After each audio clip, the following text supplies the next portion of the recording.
औज़ुबिल्लाहिमिनश्शैतानिर्रजीम बिस्मिल्लाहिर्रहमानिर्रहीम। खावर नईम हाशमी ऑफिशियल में आपकी खिदमत में सलाम पेश करता हूँ।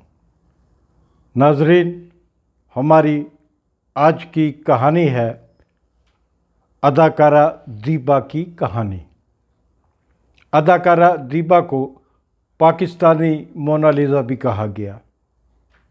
मोनालिज़ा का ख़िताब उनको उनकी मुस्कुराहट पे दिया गया, जो दीबा के चाहने वालों का ख्याल था कि दीबा की मुस्कुराहट वैसी ही है जैसी कि मोनालिज़ा की मुस्कुराहट है। दीबा ने बहुत कामयाबियां हासिल की और ये कामयाबियां आसानी से हासिल नहीं की। इसके पीछे उसकी बहुत जद्दोजहद है।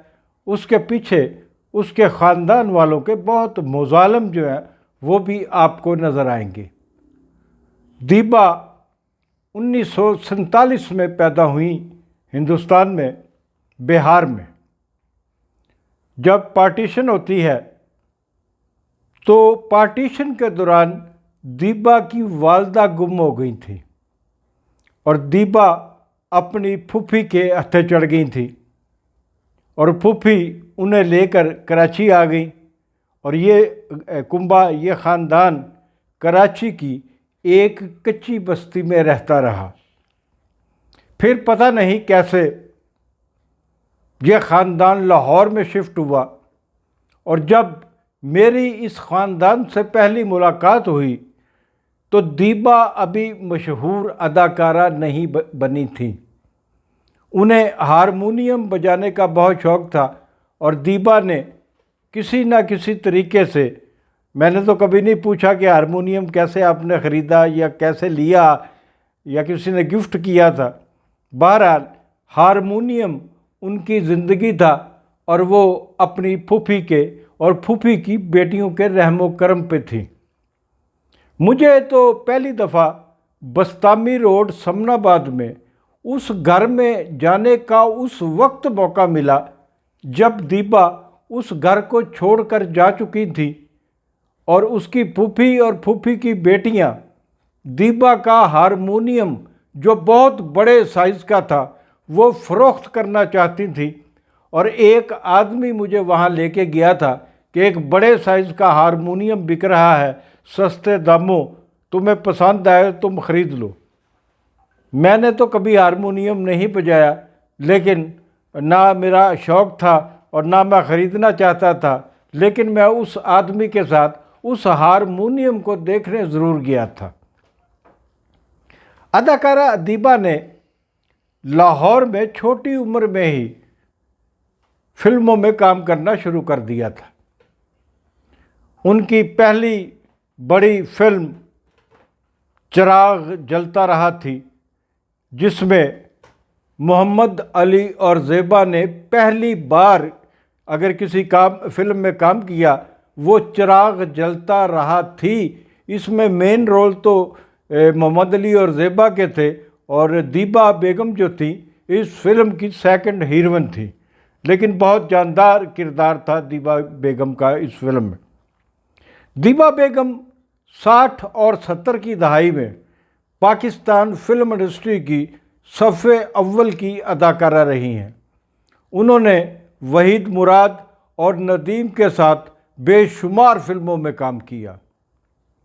दीबा अपनी टाइप की वाहिद उर्दू फिल्मों की एक्ट्रेस थी जिन्होंने पंजाबी फिल्मों में भी काम किया और जिस फिल्म में भी काम किया वो फिल्म हिट हुई। जैसे एक फिल्म मुझे याद आ रही है, सजना दूर दया। ये फिल्म दीबा की कामयाबियों के झंडे गाड़े थे। इस फिल्म ने दीबा उर्दू और पंजाबी फिल्मों में यकसा तौर पर काम करने लगी। अगर मैं समझता हूँ कि ज़ेबा भाभी से माज़रत के साथ, ज़ेबा और मोहम्मद अली की शादी ना होती तो तीसरा जो हीरो होता वहीद मुराद और नदीम के साथ दीबा का, वो मोहम्मद अली साहब होते, क्योंकि मोहम्मद अली साहब के साथ भी उन्होंने कई फिल्मों में काम किया। लेकिन ज़ेबा से शादी के बाद मोहम्मद अली साहब ने प्रेफर किया कि वो ज़ेबा के साथ फिल्में करें। तो इस तरीके से 1971 में जब ज़ेबा अपना दीबा बेगम अरूज पर थी, उन्होंने कैमरामैन नईम रिजवी से शादी कर ली। शादी मोहब्बत की थी, डेफिनेटली मोहब्बत की शादी थी, लेकिन ये शादी कोई कामयाब शादी नहीं थी, क्योंकि एक सहाफ़ी मेरे पास नईम रिजवी जो कैमरामैन थे फिल्म इंडस्ट्री के और बड़ा नाम रखते थे, उन्होंने शादी की थी दीबा बेगम से। तो एक सहाफ़ी दोस्त नईम रिजवी को मेरे घर में लेके आया था कि ये दीबा के शौहर हैं और इनकी बेगम की लड़ाई रहती है, आप किसी तरह इनकी सुलह करा दो।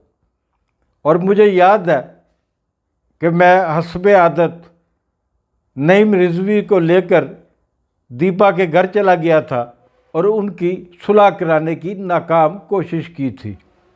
उस वक्त दीपा बेगम बच्चों की माँ बन चुकी थी। मदीहा रिजवी जो इस वक्त टॉप की टेलीविज़न एक्ट्रेस है, टॉप की नंबर 1 एक्ट्रेस मैं समझता हूँ, और कमाल की अदाकारी करती हैं। उस वक्त वो बहुत छोटी उम्र की थी, बेबी थी, जब मैंने उनको उनके घर में पहली बार देखा था। इस तरीके से मैं सुलह कराने में नाकाम रहा और नईम रिजवी साहब मेरे पास आते रहे। और एक दिन नईम रिजवी ने रोते हुए मुझे कहा कि मैं तो अपने घर भी वापस नहीं जा सकता, मैं तो अपने ख़ानदान में भी वापस नहीं जा सकता, मैं अपने माँ बाप के पास भी वापस नहीं जा सकता, क्योंकि दीबा बेगम से शादी की सब लोगों ने मुखालफत की थी। अब मैं किस मुंह से कहाँ जाऊँ? मुझे तो दीबा बेगम के साथ ही रहना है और यहीं पर जीना है, यहीं पर मरना है। और हुआ भी ऐसे ही। लेकिन जब बच्चे बड़े हुए तो बच्चों ने माँ और बाप के दरमियान कशीदगी को कम करने की हद्दुल मकदूर कोशिशें करते रहे। दीबा बेगम को एक बार मैंने नईम रिजवी के साथ अपने इछरे वाले घर में भी बुलवा लिया। मेरा ख्याल था कि ये दोनों मियाँ बीवी मेरे घर में आएंगे, मैं इनके साथ प्यारी प्यारी बातें करूँगा, अच्छी अच्छी बातें करूँगा और शायद मैं इनमें सुलह कराने में कामयाब हो जाऊँ। उन्हीं दिनों अली सुफियान आफाकी की एक फ़िल्म लगी थी आदमी। उस फिल्म में दीबा के साथ जो हीरो थे वो मोहम्मद अली साहब थे। फिल्म के एक सीन में मोहम्मद अली बीमार होते हैं, चारपाई पे लेटे होते हैं और दीबा झुक कर चम्मच के साथ उनको सिरप पिला रही होती है, उनके मुंह में सिरप डाल रही होती हैं। और जब दीबा सिरप पिलाने के लिए मोहम्मद अली को झुकती हैं बेड की तरफ, तो उनका ये जो शॉट था मुझे इंतहाई सेक्सी लगा, इंतहाई सेक्सी लगा। और जब दीबा और नईम रिजवी मेरे पास इछरे वाले घर में इकट्ठे बैठे हुए थे तो मुझे उनकी सुलह की बात भूल गई और मैंने कहा, दीबा बेगम, मैंने आपकी फ़िल्म अजनबी देखी है। जब आप मोहम्मद अली को दवा पिलाती हैं तो आपको नहीं पता कि आप कितनी सेक्सी बन जाती हैं। बहरहाल दीबा बेगम ने एक ज़िंदगी गुजारी, दीबा बेगम ने भरपूर ज़िंदगी गुजारी। दीबा बेगम की जो अदाकारी है उसको खराज तहसीन पेश करना ज़्यादती ना करना ज़्यादती होगी। वो एक मुकम्मल आर्टिस्ट थी और आर्टिस्ट हैं। अब भी उन्होंने बहुत सारे टेलीविज़न ड्रामों में खुद दीबा बेगम ने भी किरदार अदा किए हैं और पता चलता है कि अदाकारी क्या होती है और अदाकारा क्या होती है। मेरी और दीबा बेगम की जितनी कुर्बत थी, मोहब्बत थी, दोस्ती थी, वो एक अचानक वाक़ये से ख़त्म हो गई, टूट गई। दीबा बेगम को इस्लामाबाद में कोई काम था और मैं उन दिनों रावलपिंडी जंग में चीफ न्यूज़ एडिटर के तौर पे काम कर रहा था। मैं लाहौर में था छुट्टी पे आया हुआ था। दीबा बेगम ने कहा कि आप मेरे साथ इस्लामाबाद चलो। तो मैंने कहा कि आप जहाज़ पे चली जाओ, मेरे पास गाड़ी है, मैंने गाड़ी पे जाना है। तो मैं गाड़ी पे इस्लामाबाद पहुंचता हूं। दीबा बेगम इस्लामाबाद पहुंचती हैं, होटल बुक कराती हैं, अपने लिए भी कमरा लिया होगा, ला मोहल्ला मेरे लिए भी कमरे के पैसे दिए होंगे। उन्हें वहाँ कोई ज़ाती काम था और मुझे वो अपने साथ उस काम पे ले जाना चाहती थी।